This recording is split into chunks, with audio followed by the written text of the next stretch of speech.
is free. Okay, so item 1, apologies. There are no apologies from Cabinet.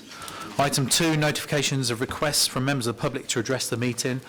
I understand we have 2. One is Mr. Dave Gaster. Is Mr. Gaster here? He's not here at the moment. Okay. And then Mrs. Jean Lineker on item 10. I can see Jean's here. So minutes of the meeting held on 9th of July 2019. Cabinet, we're happy to agree the minutes?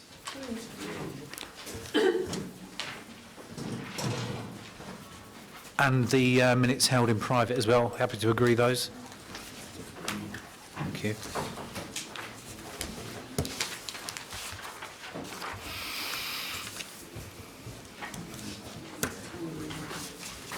Cheers, thank you. Okay, item 4, declarations of interest by councillors, if there are any. Cabinet, are there any declarations of interests over and above what are already recorded? Thank you. Item 5, announcements. There are no announcements, so we'll move straight on to item 6, which is the scrutiny of progress with children's services improvement. I understand Councillor Perry is going to introduce the report.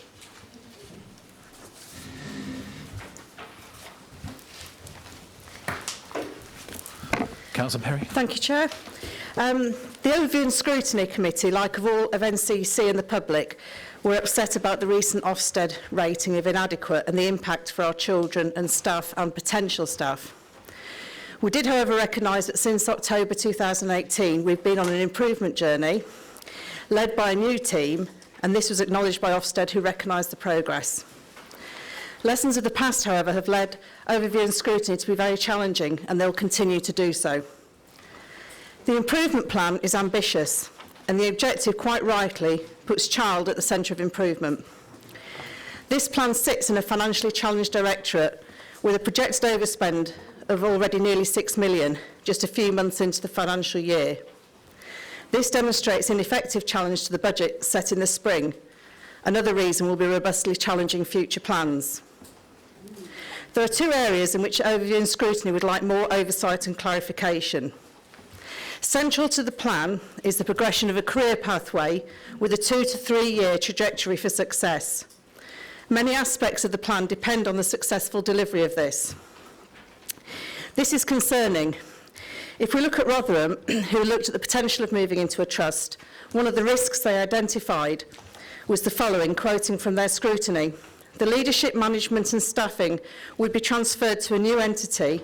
The question remains, to what extent is the new entity able to realise significant change if the staffing resource remains the same?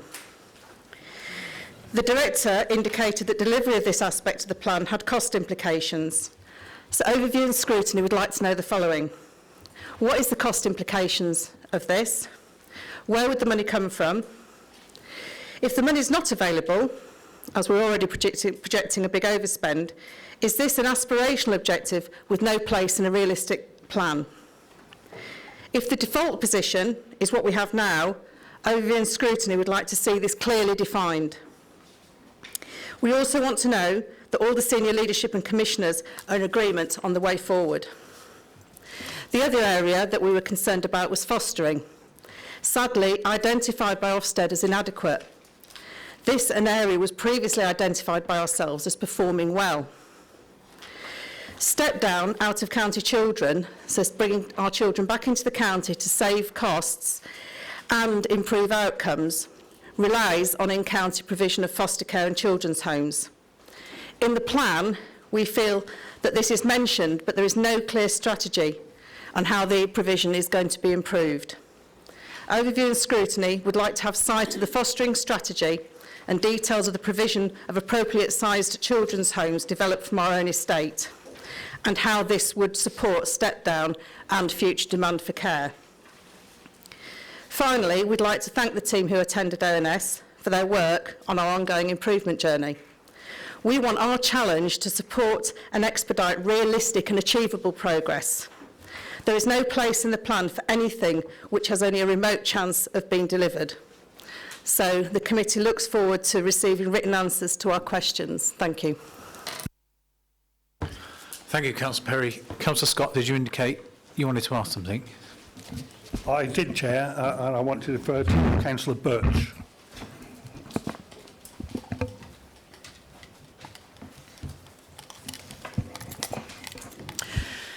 Thank you. I'll pick up on one or two of the things that have already been said by Councillor Perry, because it appears to us that if it's to be successful, the improvements outlined depend on a number of factors, and they tend to revolve around improving working conditions for the social workers. So can we have some progress updates, please, on the career pathway, which has already been mentioned today? Workspace and parking, another element that has been a problem with recruitment and retention. The business support posts, what's happening about them, how many are there, and how are they going to help the staff with the administrative work? What are the number of caseloads? They are reduced, but what is the actual number that is considered to be acceptable at the moment? The role of the specialist recruitment consultant. How is that going to function? Where is the budget for that? I can't find it anywhere in any of the financial documents. And are they appointed? When are they going to start? And what is their brief? The other thing that's concerning is the underperforming staff that have been identified. Those with potential are going to be supported to achieve better. What is going to happen to the ones that don't meet that benchmark? And how many of them does that, is that number?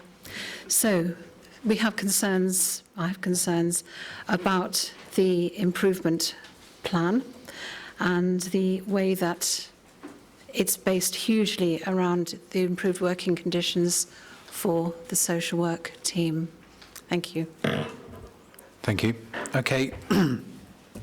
Well, we are talking about the report from scrutiny, which is a cross-party set of observations and a report that has, I understand, been put to us by the chairs through scrutiny. So, Councillor Baker, did you want to respond to the points made?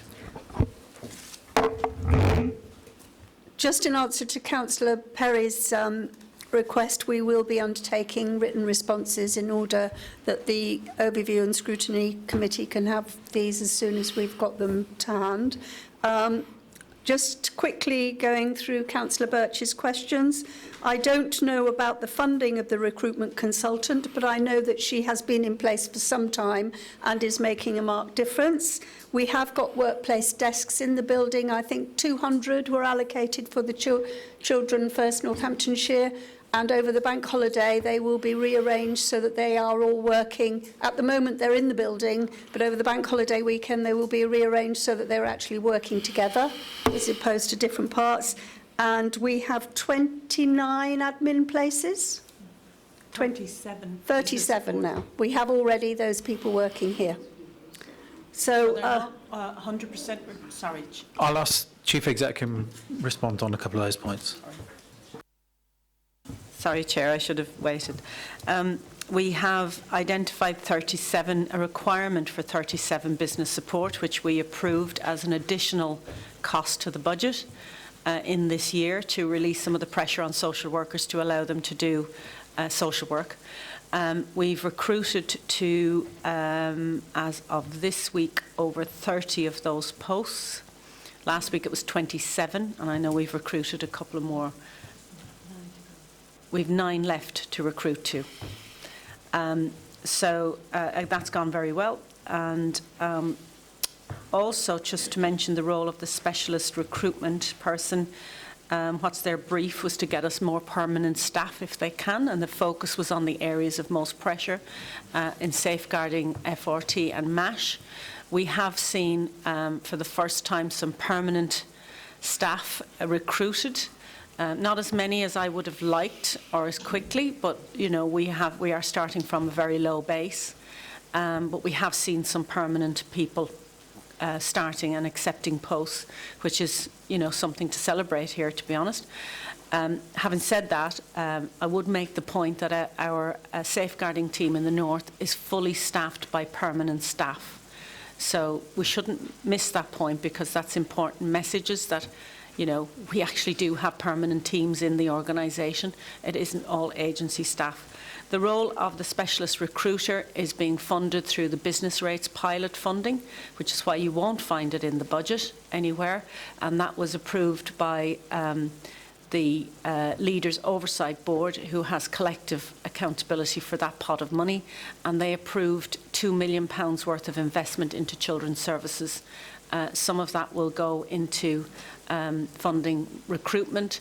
And then just picking up on a previous point made, there's an investment into our fostering service as well, to increase our fostering capacity to deal with some of the issues that have been raised. So there's clear business cases around those in terms of what they'll deliver, and obviously we have to respond and report back on that funding, that we are delivering the outcomes that we've said we would when we applied for that £2 million funding.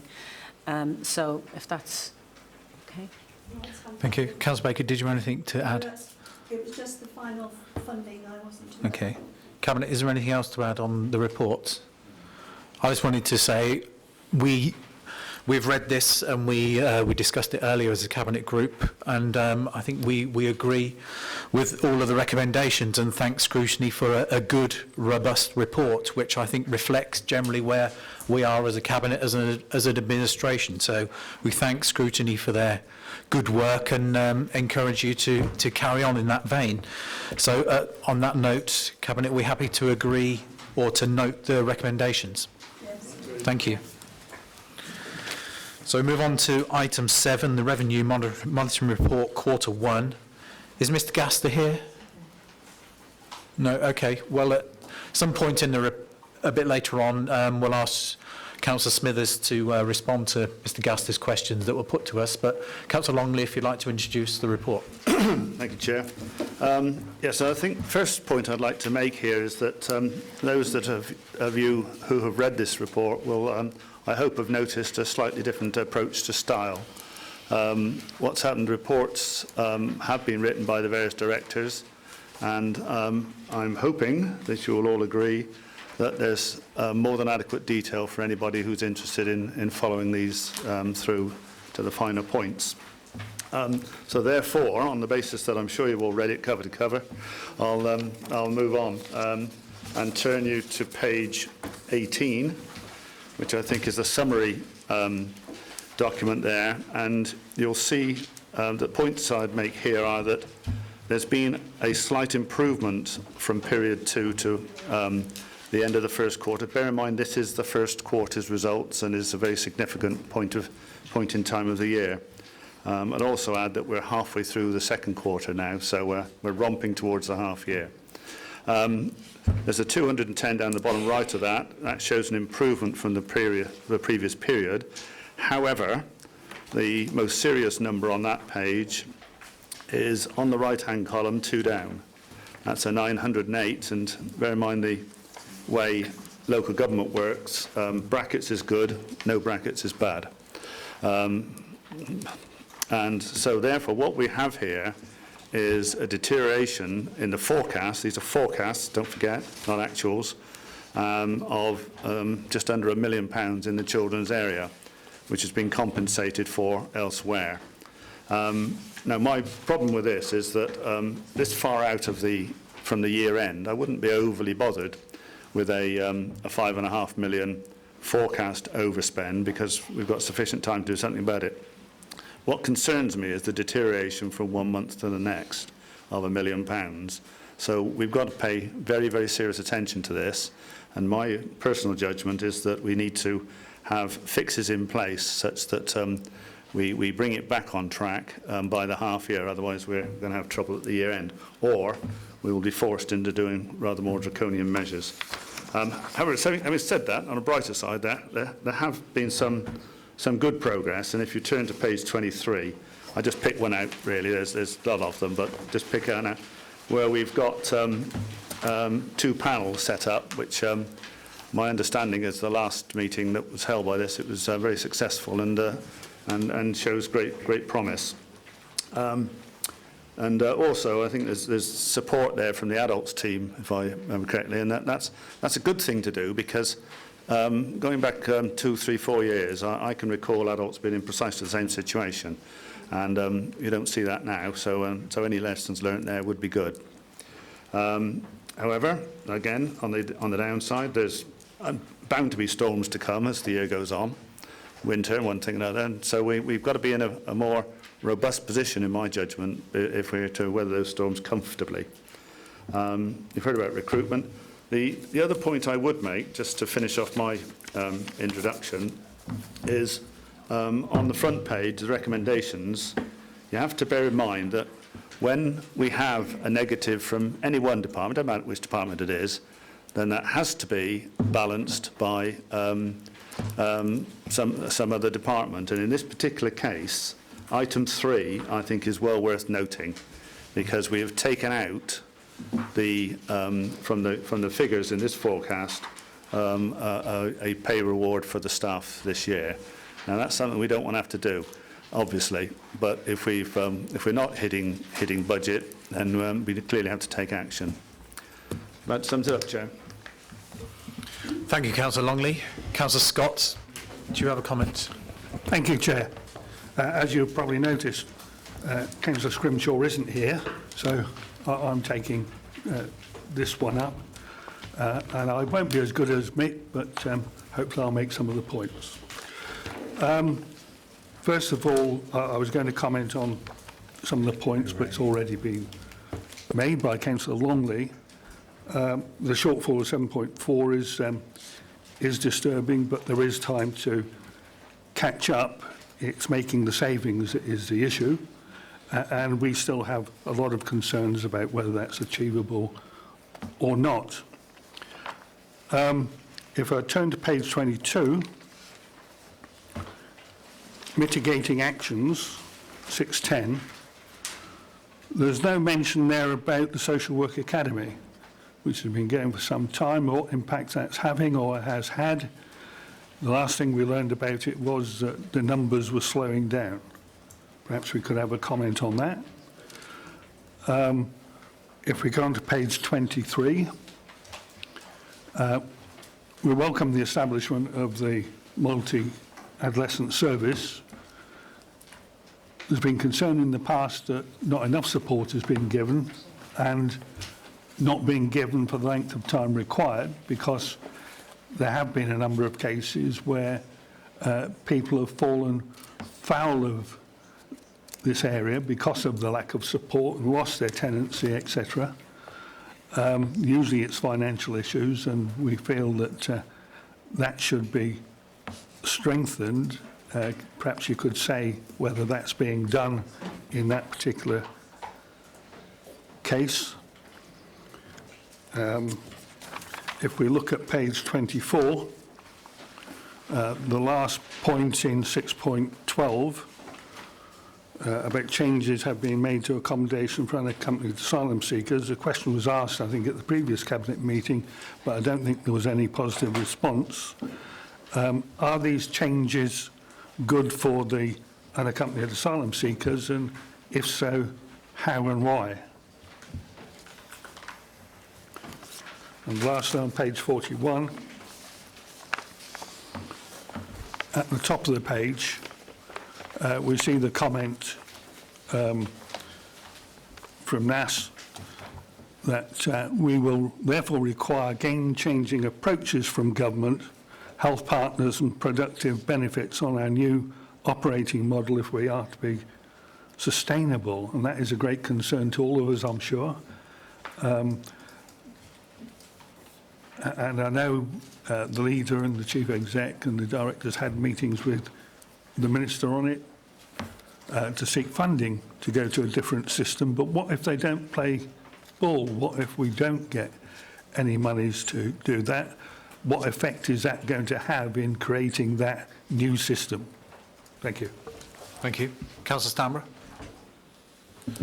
Thank you, Chair.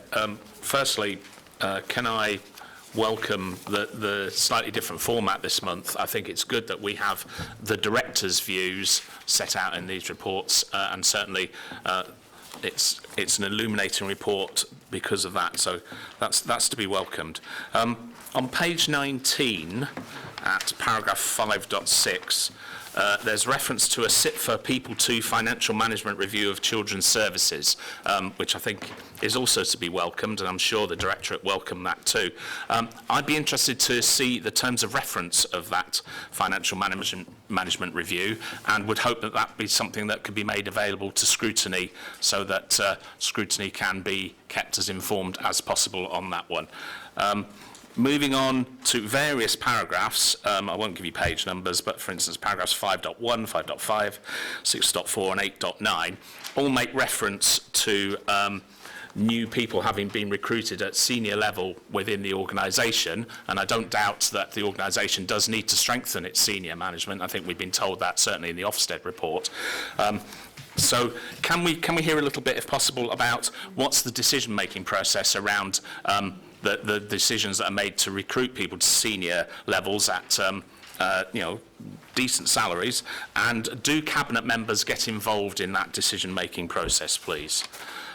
Moving to page 29, paragraph 8.10, getting ahead of myself here. An interesting section that talks about the new target operating model in NAS, and the external partner Newton Europe who are helping us put that in place.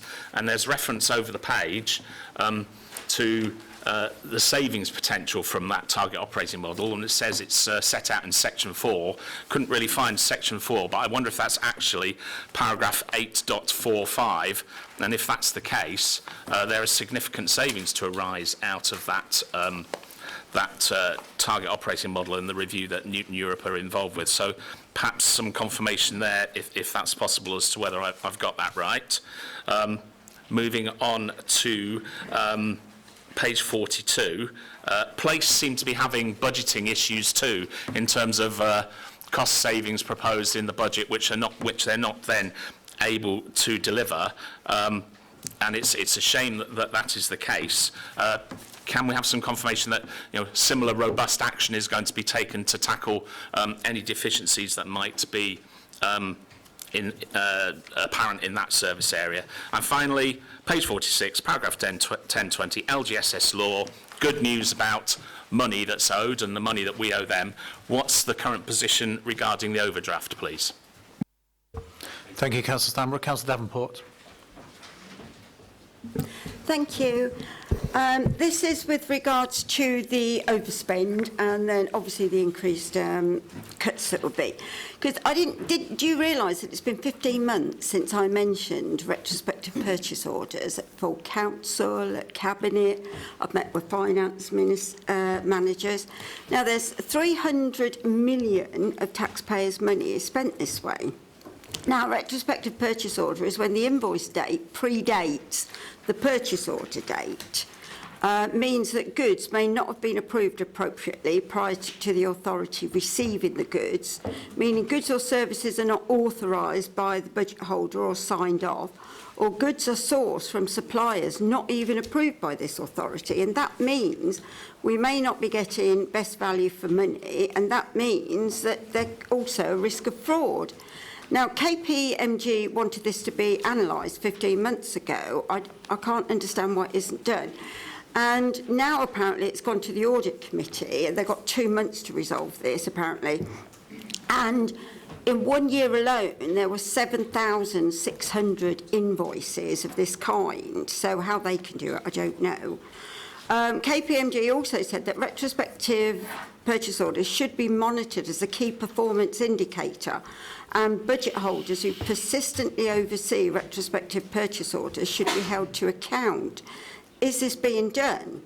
And Ofsted obviously also mentioned the decision-making, oversight and challenge by management was not so good. So since last October, we've also not made any inroads into procurement contracts, which again is day-to-day spending. We were supposed to be saving £1 million, then it was 1.25. We haven't saved anything in that time. So I would like to know how we can expect to make over 740,000 in cuts for the rest of the year. KPMG also said there's a significant lack of financial control over expenditure on government procurement cards, which was 582,000. So, Councillor Davenport, this is to do with this report here. These are issues that I know you can pick up through scrutiny or come to us at any point. I have. At the last full council meeting, I asked you. 15 months ago, I asked. I've been here before and asked. I've met with managers in the finance department, and I can't get anything. Scrutiny are fed up of me mentioning it. Okay, well, we'll make sure, as an action from this, we'll get a question, an answer to you. Please, thank you. Okay. So this report, I want to make some comments, and I know Cabinet members have got some comments to add. I think it's a very good report. It's a good barometer of where we are right now, and there's been some excellent input from all of the directors, It clearly outlines what the issue is in terms of finances at the moment, but I think I'll come back onto that in a little while. So, Councillor Morris, did you want to kick off? Thank you, Chair. Yes, a couple of things really. There was one thing I wanted to mention that a bit of good news in the Directorate is that the shared live services for adults fostering has received an outstanding rating from the CQC, which is a great testament to the service and the staff. And we don't often hear about good news stories, so that's a really good one, I think, and one that we should celebrate, particularly as the shared live services will be important going forward in our relationship with the Children's Directorate and various other areas within the Council. So I just wanted to mention that before I talk about the paper specifically. I mean, this is a really good report. I like the way it's written. It reads very well, and Anna's input to this has been fundamental. But what we need to remember is that all our services are fragile, including adults. We've done a very good job in adults to try and control demand within the service, and that's the testament to the people who run the service, Anna and her colleagues, who have managed to control demand that has outstripped the cash that we have to spend on it. So all our services are slightly stretched, and what we don't want to see is other services who are failing to live within their budgets looking to other services to prop up those budgets. And I think we're all very clear on that, or at least I'm quite clear on that viewpoint, that we cannot see the degradation of our other services at the expense of another one for much longer without other services beginning to struggle. So that was my point on that. But also just to point you to paragraph 8.3 on page 27, which gives a very clear view on how the adult services have managed to control the demand pressures against their budget. And I must commend Anna and her team for the hard work that they do and continue to do. We could very well find ourselves in a different position if there was a bad winter or something like that, but I'm very confident that the Adult Directorate can control the pressures within its budget. So that was my comment, Chair. Thank you. Ian. Councillor Sandra, Nathan Holly. Thank you, Chair. I just want to basically reiterate what Ian said. I basically manage a very small budget, and I'm not prepared to see the council brought down. I understand the pressures in children's, and I'm very, very sympathetic, but we need to be working differently, and we are. It is changing despite all of the bad news out there. So that's all I really wanted to say on that. Thank you.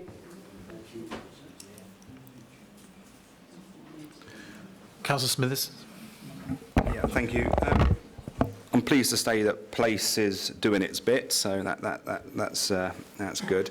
I am alarmed by Councillor Longley talking about draconian measures. It rings alarm bells for me. I wouldn't want to see the Directorate of Place sort of hollowed out any further. I think roads, footpaths, etc., are crucial to a local economy, and we need to get that right. We need to start investing back into the roads.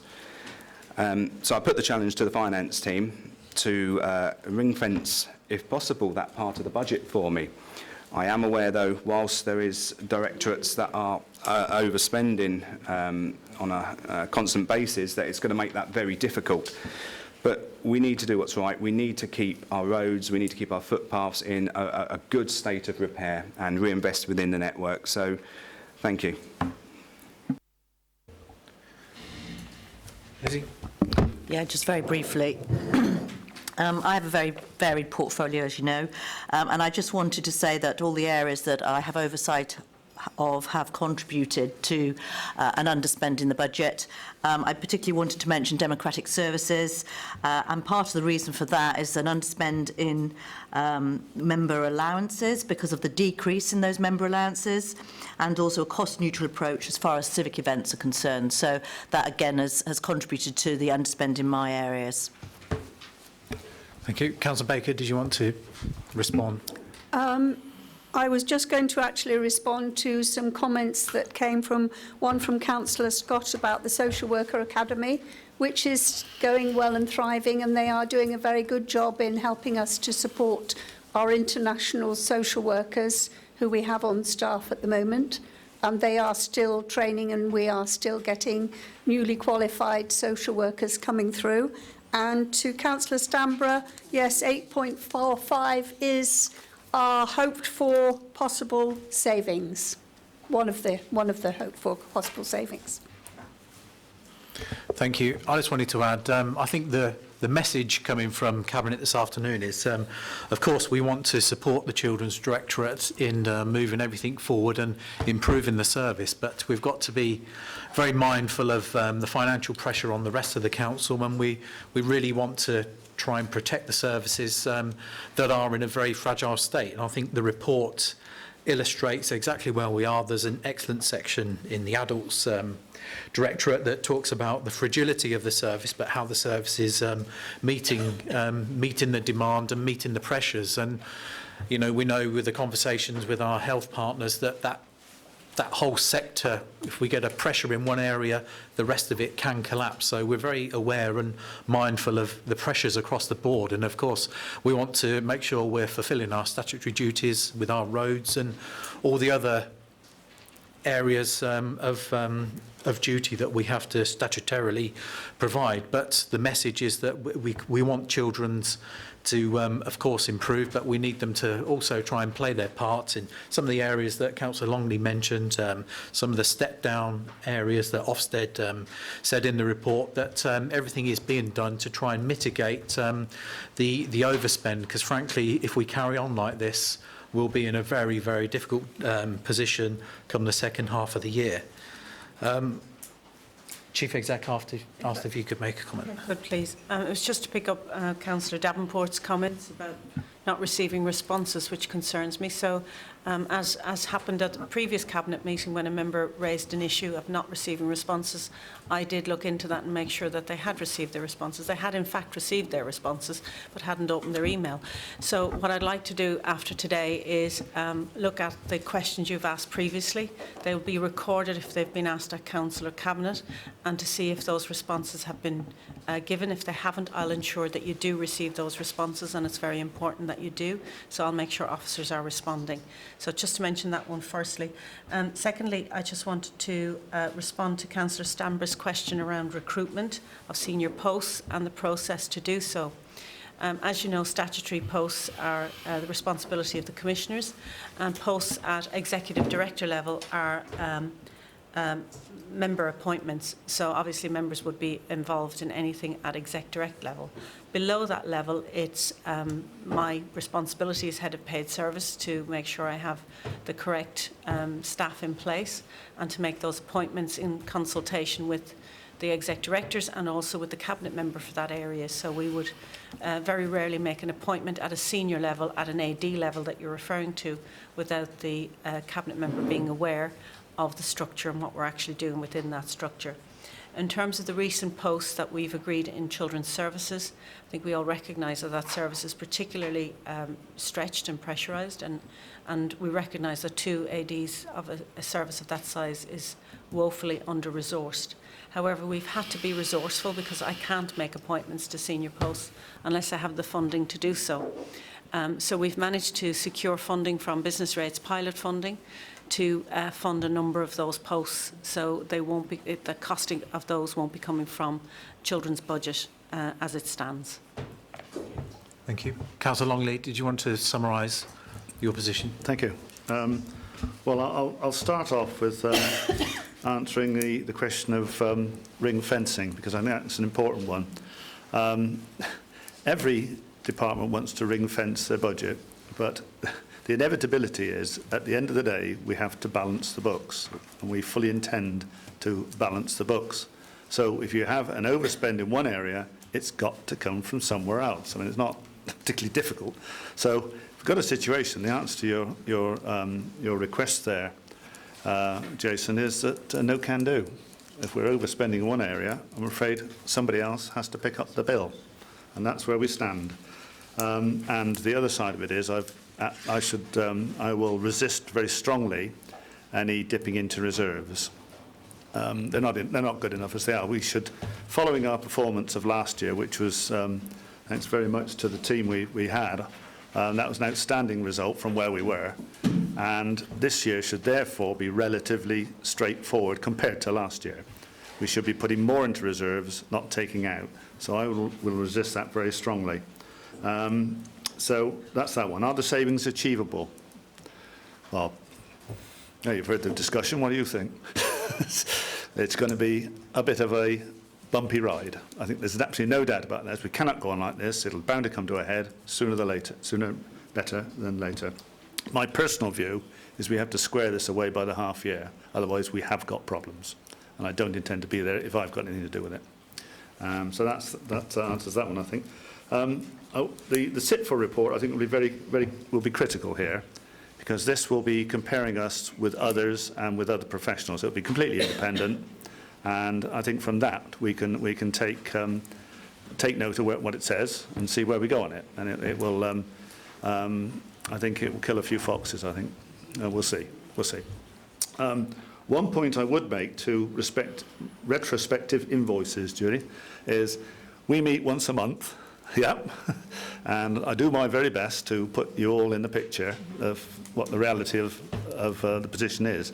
If you've got an issue like that, that would be the most irritating thing I could find if people are doing that in this organisation. And I would immediately turn to my colleague on my left, and we would do something about it, my colleague on my right, because we're not that would annoy the three of us more than anything I can say. So do shout out at that monthly meeting, you got something, say so. And no, we meet up, and just make the point. That will be a very good time to do it. And other than that, I think that I would just finish on one point here. I think that it's quite clear what the issue is, and the concern would be that more than anything else, that it was a deterioration by £1 million over 1 month. Now, if that carries on, then we have got trouble. So, therefore, my sympathy is limited. We're the second highest spender in the country. I think the budget was right when it was set, and I think the budget's right now. So sympathy, not pretty low. Okay, thank you. Cabinet, do we agree the report? Thank you. So we move on to item 8, the monthly capital report, forecast outturn for the financial year ending 31st of March 2020. Councillor Longley again. Well, this is quite the normal report that you get, a lot of detail on it, and if anybody wants specific detail, please come and contact me. The important points there are the 85 million based upon the rules that I've outlined at the budget, and those that are constantly being applied. So I don't think that's going to go too far adrift this year. There's a little bit of IT on there, as you can see. And everybody says, what's that? So I'm always a bit cynical with IT, but so I went to great lengths to find out what it is. And primarily, it's stuff that's being used 24/7 and has been for the last 7 years, and we're running out of support for it. So, if for example, the passport replacements went down, we'd be in great difficulty elsewhere. So it's one of those things with IT that you've just got to keep up and make sure it doesn't let you down as best you can. The other items, I think, most interesting one, I think, is probably item 2, 3, right at the bottom, the children's complex residential, and I'll be calling upon Councillor Baker, she might want to say a word or two on that. But other than that, that's, I think it's very straightforward. I'd like to hope it's a very straightforward report for you. Thank you. Thank you. Councillor Scott. Thank you, Chair. Defer to Councillor Birch.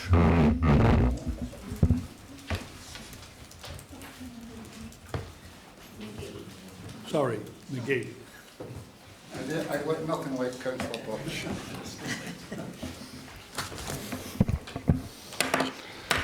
You'll be glad to hear I'm not here, as one councillor says, to bring the council brought down. I think you've done a perfectly good job of that yourselves. What I am here to do is to congratulate you on something. The home that has been proposed for Wellingborough is exactly what we should have been doing for many, many years. In fact, we all know the benefits of bringing homes like that in-house, not only financially for the council, but financially for the relatives, the parents, etc., and for the health and well-being of our young people. So it's a good thing that we are doing that. And that begs the one or two questions, Chair.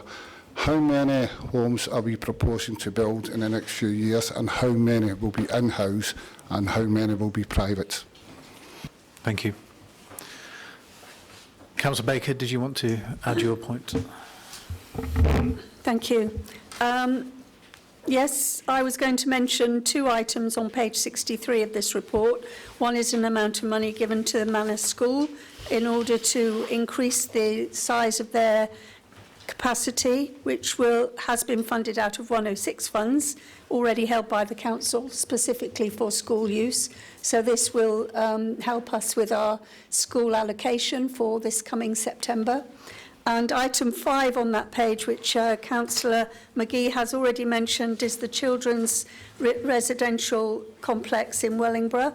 This will be to accommodate 4 young people with particularly complex needs, which are currently out of county, and we will be able to bring them back into county to be, as Councillor McGee said, closer to their families and to a place that they know. And this will be of huge benefit to the young people and will also create some serious savings for the council. We are considering and looking at all properties that we own at the moment to see if anything can be transferred in this same way, to use in this way. And just to point out at this time that we are not looking for enormous buildings that take dozens and dozens of children. The idea is that we have small numbers of children in homes that replicate being at home with parents. So we will not be using enormous buildings to transfer them into residential care for our children. But we are doing our best to bring as many of these forward as we can in order to make a saving in our children's budget. Thank you. Councillor Morris. Oh, sorry. You're done. Covered. Pretty much said it all. Yeah, thank you.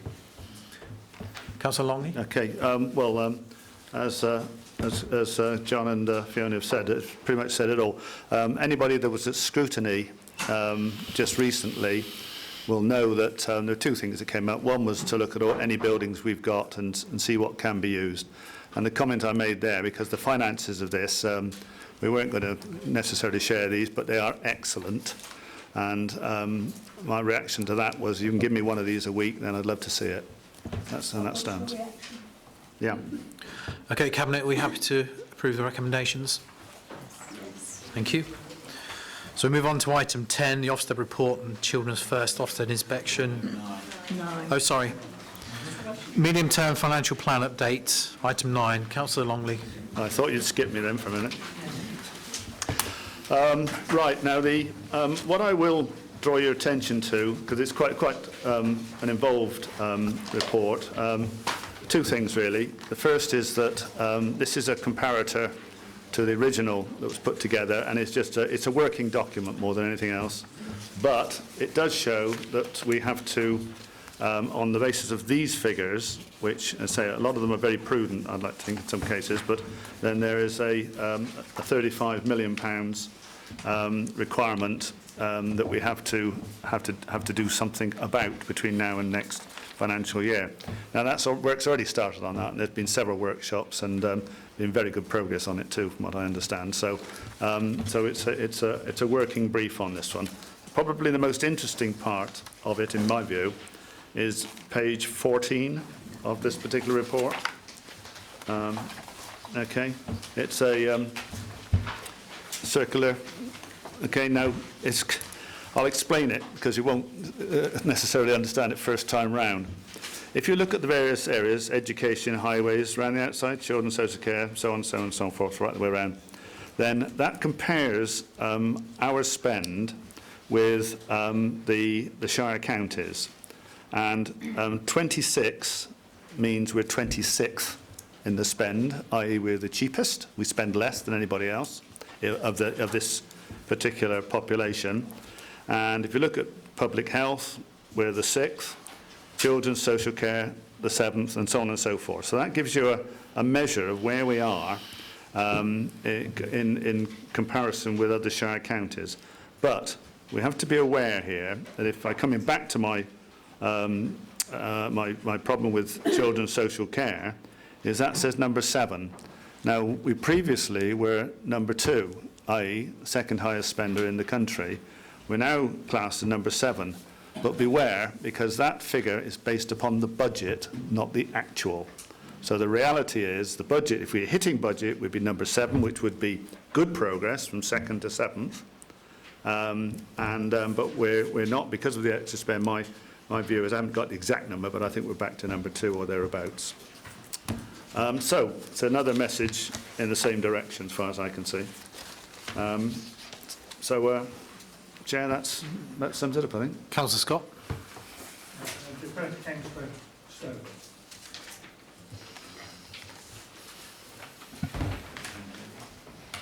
Thank you very much. This makes quite disturbing reading, really, doesn't it? And I'm really glad that we've got it in front of us because forewarned is forearmed and all of that. But I find it very deeply worrying because I would have thought by now, with the input from SIPFA, from the commissioners, from every which way we're turning, that we would be in a more robust position looking forward. So I find it quite scary. And when we look at, you know, if you work the patch that I work in Northampton, you would be as alarmed as I am about what that means on the ground for our children and our families. I've just heard, for example, that 2 care leavers are living in tents in Wellingborough, and we know we've got real issues about how we're looking after the most vulnerable people. Can I just ask, Danielle, have you reported that to the director, if that's true? We will do. It's Councillor Meredith who's just reported that. So I want to pick up on... Can I just make sure that that's not something that we speak publicly when we come to Cabinet? That's a serious issue that needs to come straight to the director through the lead member or even myself that we need to pick up. So if that's something that's true, we need to be acting on it straight away. Thank you. Thank you. I think Councillor Meredith can give you the information, and I believe he already has done before. I just wanted to pick up on 3 or 4 of the items in this agenda, if that's okay. So at 5.1, the Children's Trust, I think we need to make it very clear to Cabinet that the Labour group is really unequivocally opposed to this. We think it would be costly, inefficient and ineffective for lots of reasons. Councillor Roy made the point at the last overview and scrutiny that in the Ofsted we're being called out because of our uninspected, unsupported, unmonitored housing for vulnerable young people. So it doesn't really make sense to have a service which pulls us away into a separate children's service and loses that opportunity for integration with housing. We're also concerned it's going to cost 3 sets of directors, commissioners, project managers, the whole shebang, which seems to us to be not a very wise move. Under 9.2, it's pleasing to see that a 2% pay rise is being put into the budget.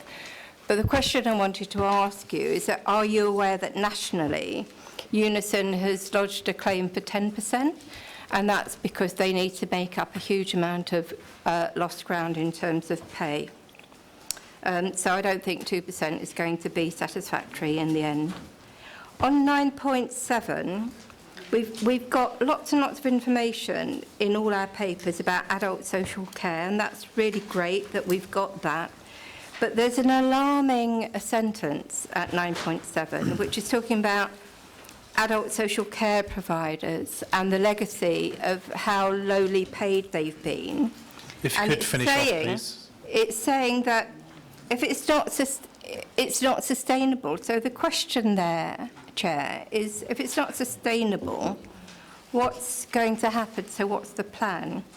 9.10, now I want to give you an example of something that I think we could be Councillor Stone, doing. you've gone well over your time now. Can we finish off there, Could I just give you please? this one example, because it's a positive one. 9.10 tells us about the increasing cost of utilities. I don't think we should be satisfied with that. I think we should be looking to go green. I think we should be changing to a green supplier. But more than that, I think we should do what other local authorities have done and do a big switch. So all the local authorities switch together and invite our residents to do that too. And can I just say, you know, Right, can we finish now, please? We're looking at a £35 million budget gap. But Right, we can have you stop? no Thank plan you. Stop. to bring in extra money. I think that's a mistake. Councillor Stanborough. Thank you very much, Chair. So welcome the fact that this report is earlier in the cycle than in previous years, and also welcome the little detail that some people may have picked up on, that Cabinet is going to be approving the draft 2021 budget MTFP for public consultation in November. That will give us extra time for scrutiny of that budget, and I think that more than ever this year is a good thing. So congratulations to whoever's engineered that. That's certainly welcome. Things that are less welcome are reading that, for instance, we in place in our highways contract that something called Baxter's construction industry indices are specified for an inflationary uplift of 3%. And the Confederation of Passenger Transport has been used for home to school transport, an inflationary uplift of 3.1%.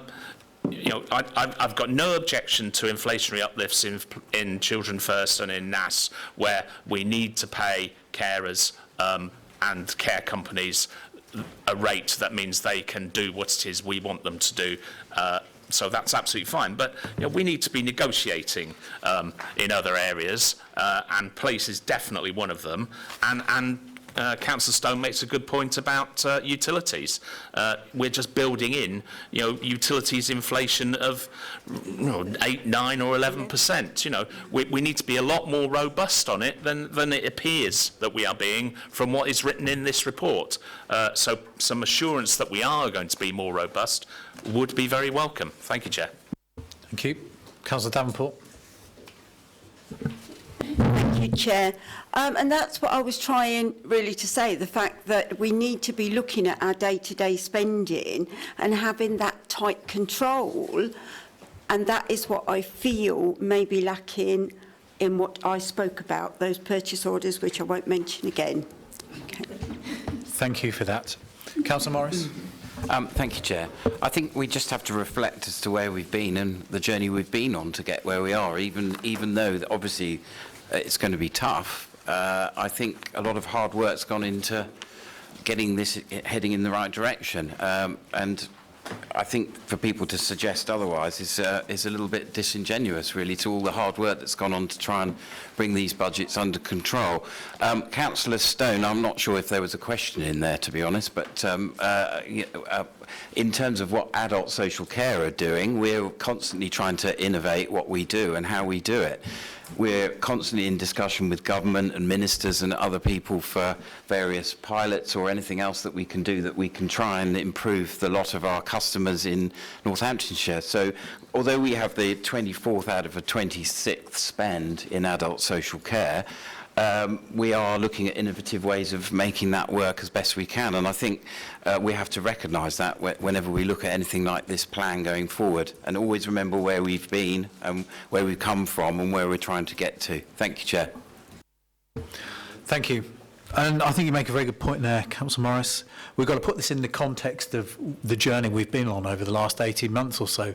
Last year was very, very difficult, and we knew this year was going to be equally, if not more, challenging. So we've got to be mindful of that, you know, and deal with the pressures as has been articulated throughout this meeting.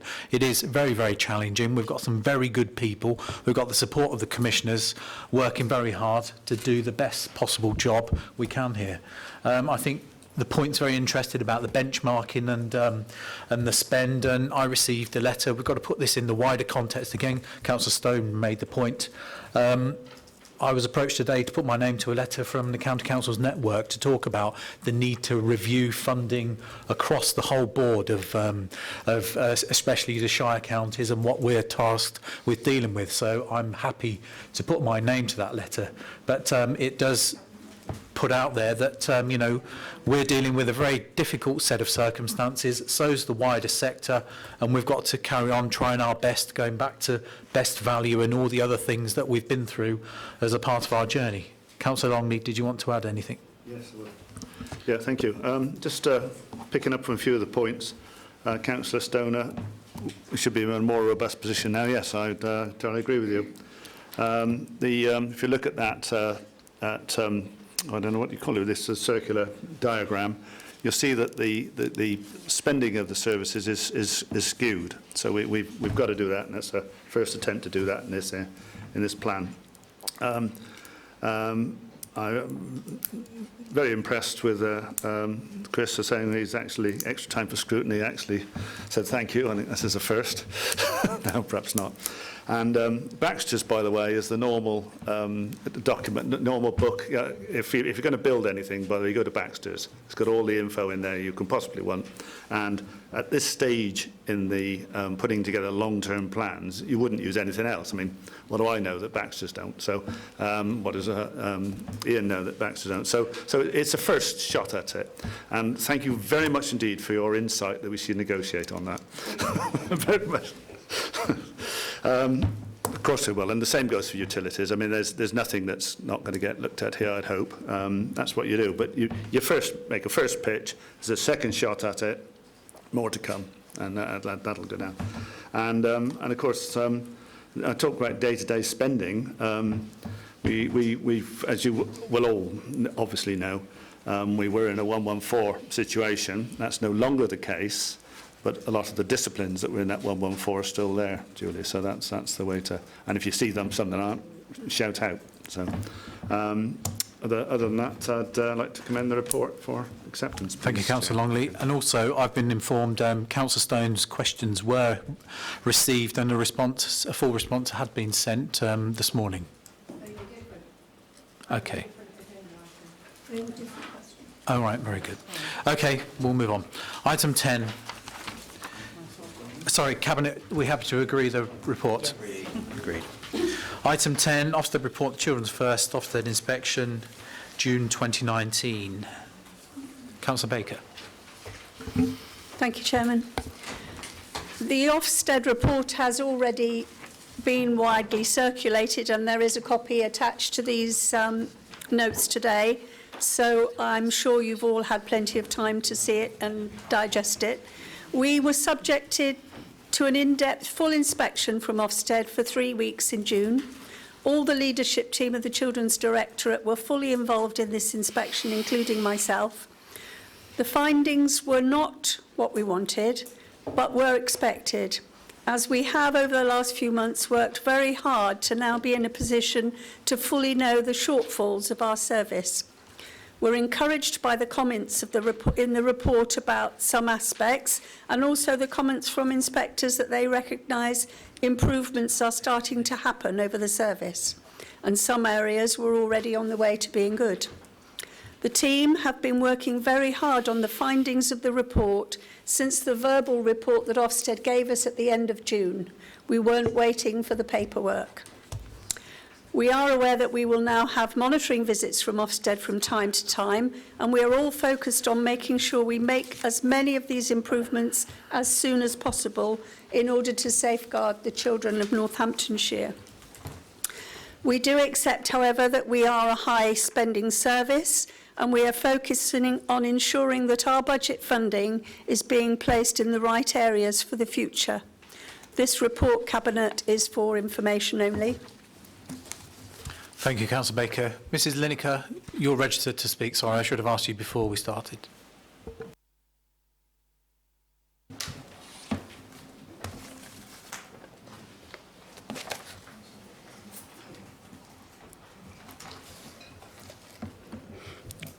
I'm glad to see this report, and I agree with every single one of it.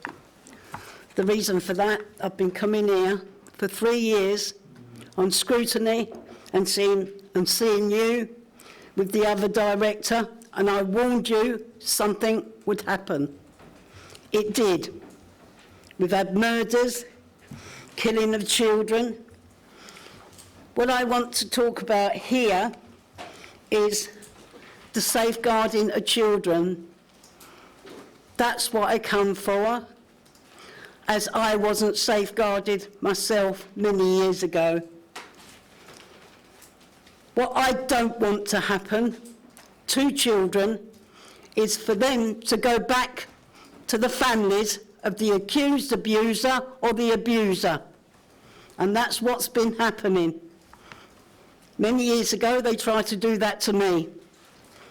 I've come to the end of my tether now, because when I see Ofsted reports, and you're going to go into a trust soon, I certainly hope not, but you're planning to do it, Birmingham City has failed as well.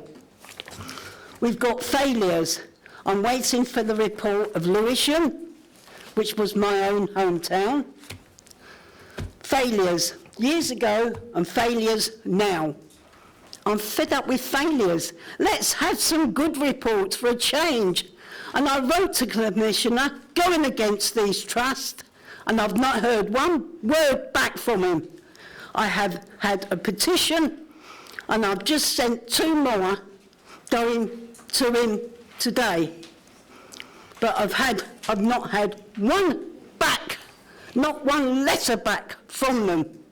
Now, I've also found out that many years ago, in 1964, and I'm sorry to go on, that many children that are now adults can get a bit of government money back. It's called the roof tax.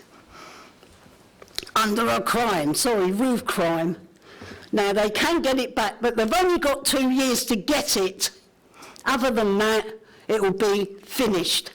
I'd like that to be extended, and I'd like the Commissioner of Children to do that extension for the adults of today, because the adults of today have been suffering still, and children will be the same as they move on to adults, and all those that have been abused will be the same as what I am, fighting for justice for the children. And that's all I'm here to say. I agree with the report. Thank you. Okay, Councillor Scott, we'll come back to you. The first Councillor Lloyd.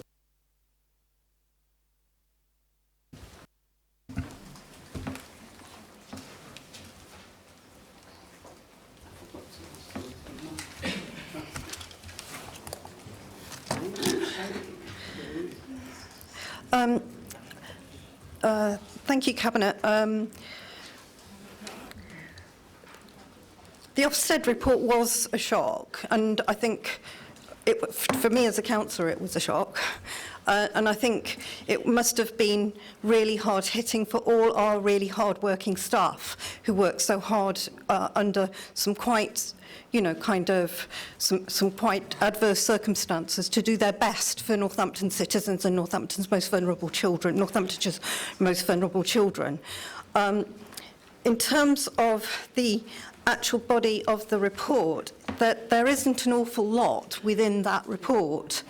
And I accept that this Cabinet spent an awful lot of time on children's services this afternoon, but I think it's useful to just put it in the context of the fact that even though Overview and Scrutiny had an opportunity to look at the report, it only had a matter of days, and actually it was a broader children's services issue that was actually on the agenda for that. A lot of focus was given in the Overview and Scrutiny report on the career pathway as a means of trying to address some of the issues related in the report. However, this still is uncosted, and given that critical to turning round our fortunes in this is our staff, we need to be thinking about other options, including maybe the return to national terms and pay terms and conditions. When social workers in neighbouring counties are offered a desk, a parking space, and considerably more than what we are offering, we need to consider how we do actually attract staff. It's some of the environments that our staff work in are very, very challenging, and particularly the Ofsted report puts a lot of emphasis on the first response team. Some of these teams have between 60 and 80% agency staff working with them and no full-time staff. So again, we need to be thinking about things like returning to national terms and conditions. Now, I hear what you say, we don't have the money, but do we have the money not to do that? Again, going back to the brevity of the report, I'm minded to think about the Cabinet 2 years ago when the Cabinet was advised about the LGA peer review, and the Cabinet at that time was quite criticised for not giving a full consideration of that peer review, and that criticism came in the Max Caller report. So I'd like further detail about when there's a more substantial addressing of how we get back to an adequate service in relation to our Ofsted report. Thank you. If you could finish there. Just also said today, just to say, a few days before the Ofsted report was published, I went to a corporate parenting board meeting, and key things within the Ofsted report, such as the issues around unregulated placements being used, the issues around homelessness for care leavers, those kind of things, they don't get brought to that corporate parenting board. So with the absence of a children's scrutiny dedicated children's scrutiny committee, we really need to think about how we best use our governance structures. Okay, thank you. Councillor Stamborough. Nominate Councillor Meredith.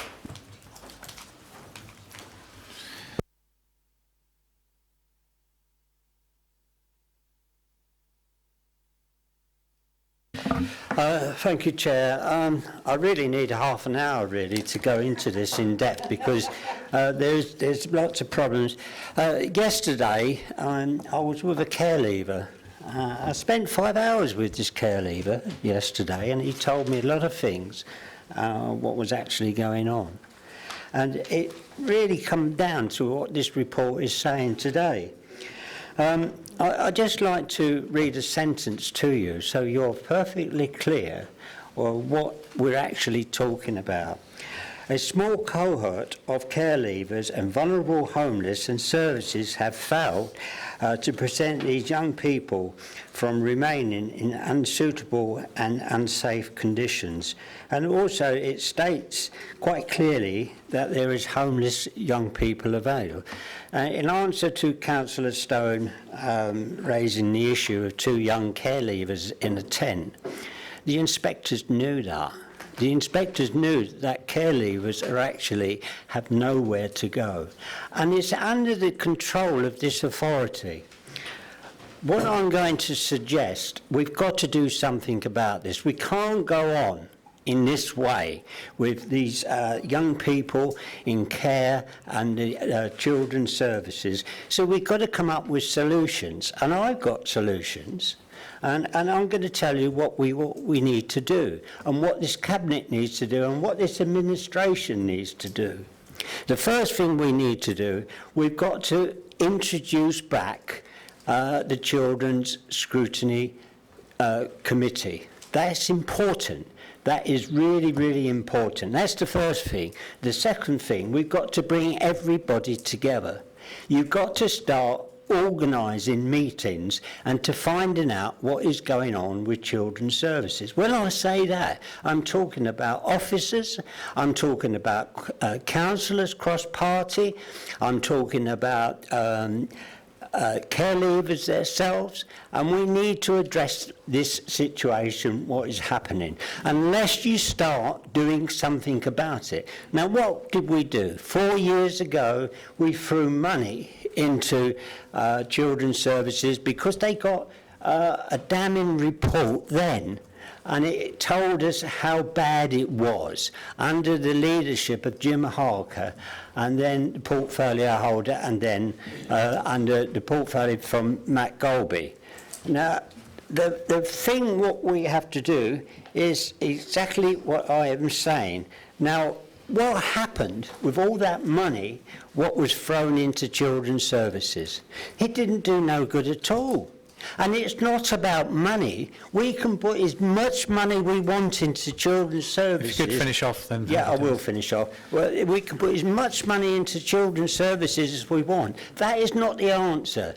So what I say to you, Councillor Golby, and the officers and the commissioners important is let's get down to what we have to do. Get these meetings on track, involve the cross-party, and we will come up with solutions and tell you how it can be resolved. Thank you. Thank you. Okay, before we go...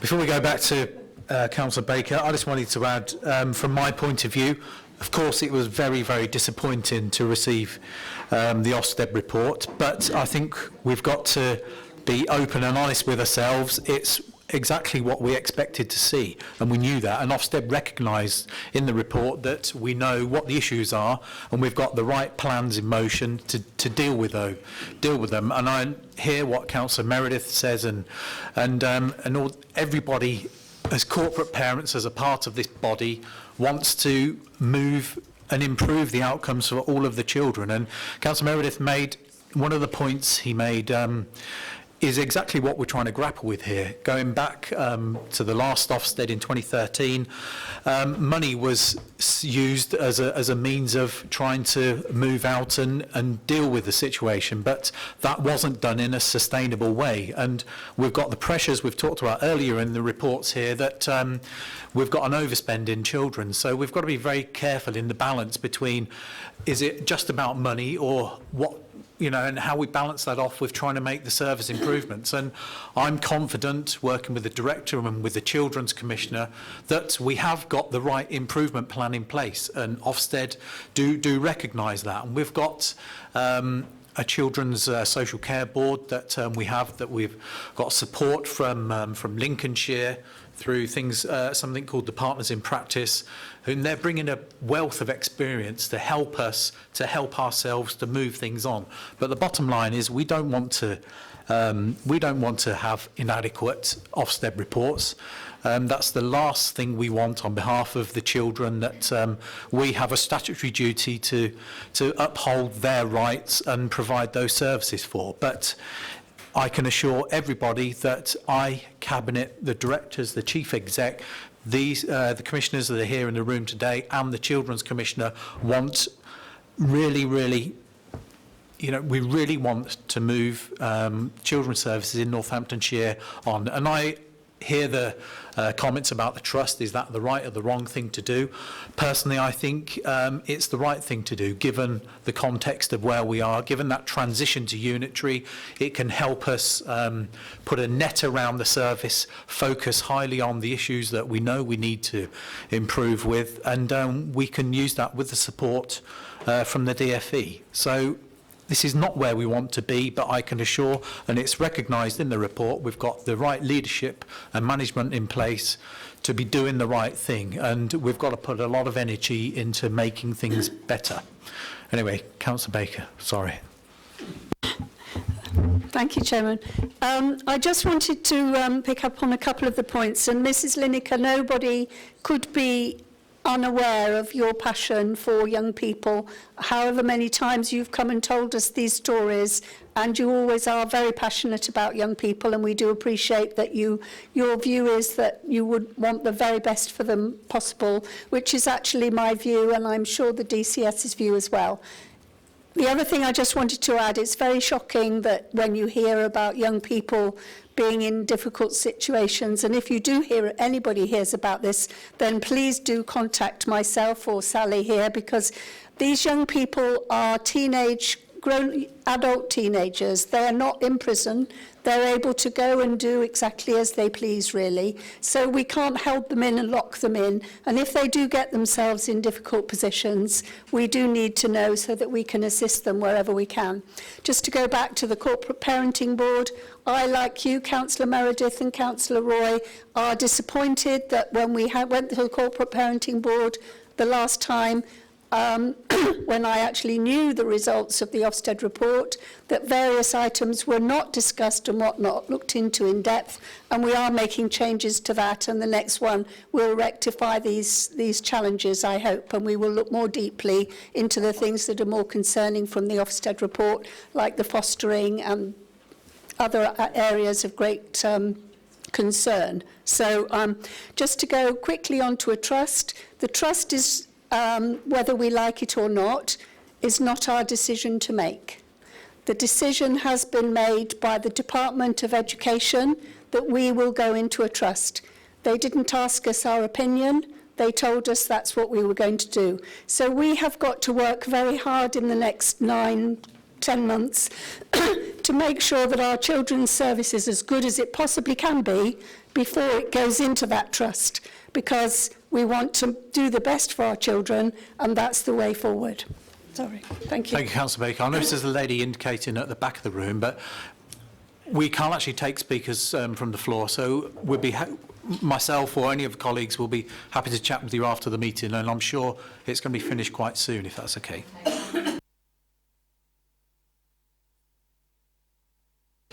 Okay, Cabinet, do we note the report? Thank you. So item 11, approval for the introduction of civil enforcement bus lane contraventions. Councillor Smithers. Thank you, Councillor Golby. In 2017, the Council carried out surveys of 3 bus lanes in Northampton and Wellingborough and found that they were regularly abused by high numbers of road users. Northampton Drapery, 427 vehicles per day. Wellingborough Busgate, 793 vehicles per day. Northampton Whedon Road, 52 vehicles per day. This abuse leads to a reduction in bus journey times, reliability, and increases in congestion and pollution. The Council is authorised by way of the Bus Lanes Contravention Act, approved local authorities England Order 2005 to undertake enforcement of bus lanes. Therefore, it is proposed to install CCTV cameras to employ ANPR technology to enforce the bus lanes in the Drapery Northampton and the bus gate between Church Street and Cambridge Street in Wellingborough. The capital cost of installation is estimated to be £148,000, which will be funded from the surplus generated by the Parking Enforcement Service. In order to process the resulting penalty charge notices, the Parking Enforcement Service resource levels will be increased. It is estimated that ongoing revenue cost to operate the enforcement will be £192,000 per annum. The system will be in operation in January 2020, with a short period of 2 weeks during which PCNs will be issued, but charges will not be levied. Therefore, a charge of £60 reduced to £30 if prompt payment is received will be levied. It is anticipated that during the current financial year, the surplus revenue as a result of this proposal will be in the regions of £482,000, with future years producing a surplus revenue of £333,000. This surplus revenue should be returned to the Highways and Transport budget to support activities as described in the report. Should Cabinet choose not to accept the recommendations of the report, then it is unlikely the numbers of contraventions will decrease, as the police are the only other organisation with powers to carry out enforcement of bus lanes. I recommend this report to Cabinet. Thank you, Councillor Smithers. Councillor Scott. Thank you, Chair. We welcome this report and support it. And I think one of the areas that I would have liked to have seen on there is George Street and Corby in front of the council offices, because we've regularly taken that up as an issue. And the police always tell you that they don't have enough officers to carry out the necessary work to be able to pick people up. Members of the public get quite frustrated at that, because there is a safeguarding issue there, certainly in the Corby one, and I'm sure in the two that's been highlighted. So we welcome this report, and perhaps you think in the medium to longer term, including Corby in it. Thank you. Councillor Stanborough. Thank you, Chair. Yes, it's to be welcomed that bus lanes will be enforced, and quite rightly so, for buses and certain other vehicles. And Councillor Scott makes a good point about George Street in Corby, although I suspect the enforcement might be more difficult there, but it's certainly a problem. Wanted to query some of the figures in the report, if I can, and seek an explanation.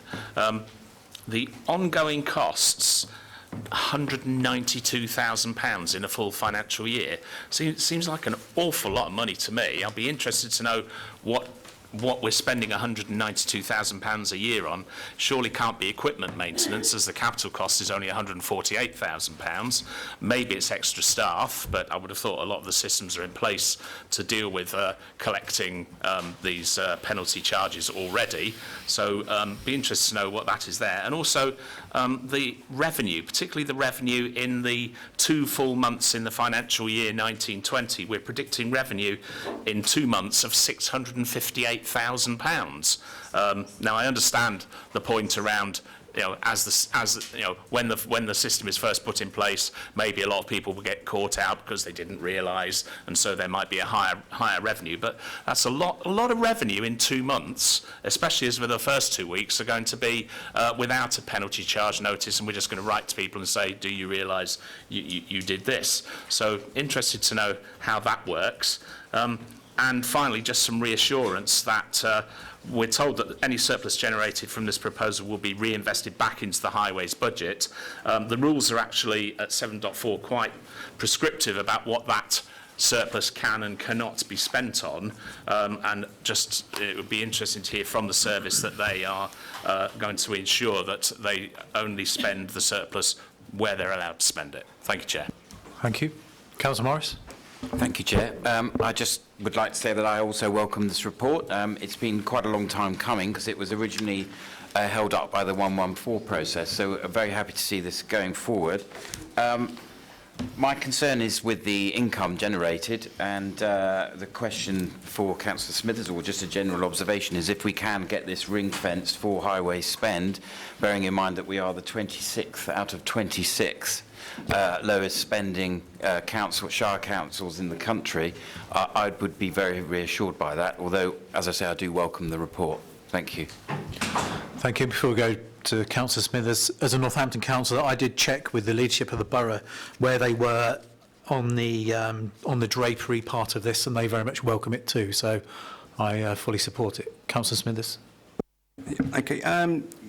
Councillor Scott, George Street in Corby is something obviously that we can look at as we move this forward and see how successful it goes down in Wellingborough and Northampton, and that's not to say that that it cannot go thereafter.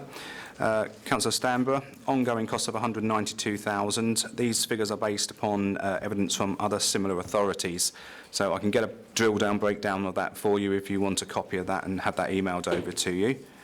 And Councillor Morris, very good points. It would be nice if we could have that money come back into highways, but as the report does say, that it is going to be used on various different highway projects, as it has to be. Thank you. Cabinet, are we happy to agree with the report? Thank you. That brings us to the end of the meeting. Thank you.